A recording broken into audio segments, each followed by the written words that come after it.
નમસ્કાર દર્શક મિત્રો, હું છું રૂપલ લુણીચિયા. સંપૂર્ણ ન્યૂઝમાં આપનું સ્વાગત છે.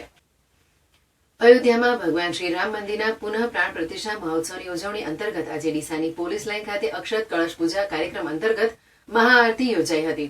જિલ્લા પોલીસ વડા સહિત પોલીસ કર્મીઓએ ભગવાન શ્રીરામની આરતી કરી વિશ્વ કલ્યાણ માટે પ્રાર્થના કરી હતી. ભગવાન શ્રીરામની જન્મભૂમિ અયોધ્યામાં બનેલ ભવ્ય મંદિરમાં ભગવાન શ્રીરામ મંદિરનો પુનઃ પ્રાણ પ્રતિષ્ઠા મહોત્સવ આગામી 22 જાન્યુઆરીએ યોજાનાર છે, જેમાં દેશના વડાપ્રધાન નરેન્દ્ર મોદી સહિત અનેક મહાનુભાવો ઉપસ્થિત રહેનાર છે. આ મહોત્સવને લઈ સમગ્ર દેશમાં ખુશીનો માહોલ છે અને લોકો આ પ્રસંગને ભવ્ય રીતે ઉજવવા માટેની તૈયારીઓ કરી રહ્યા છે.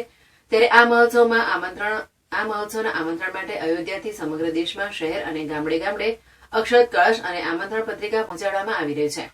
ડીસા પોલીસ લાઇન ખાતે પણ આજે અક્ષત કળશ અને આમંત્રણ પત્રિકા પહોંચતા તેનું ભવ્ય સ્વાગત કર્યા બાદ મહાઆરતી યોજાઈ હતી.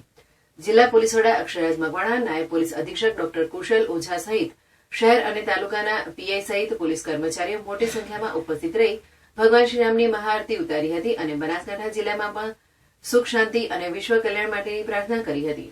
આ પ્રસંગે ઉપસ્થિત પોલીસ કર્મચારીઓએ આગામી 12 જાન્યુઆરીથી શરૂ થનાર ભગવાન શ્રીરામ મંદિરના પુનઃ પ્રતિષ્ઠા મહોત્સવ દરમિયાન દરેકના ઘરે તેની ઉજવણી થાય તે માટે લોકોને અપીલ કરી હતી.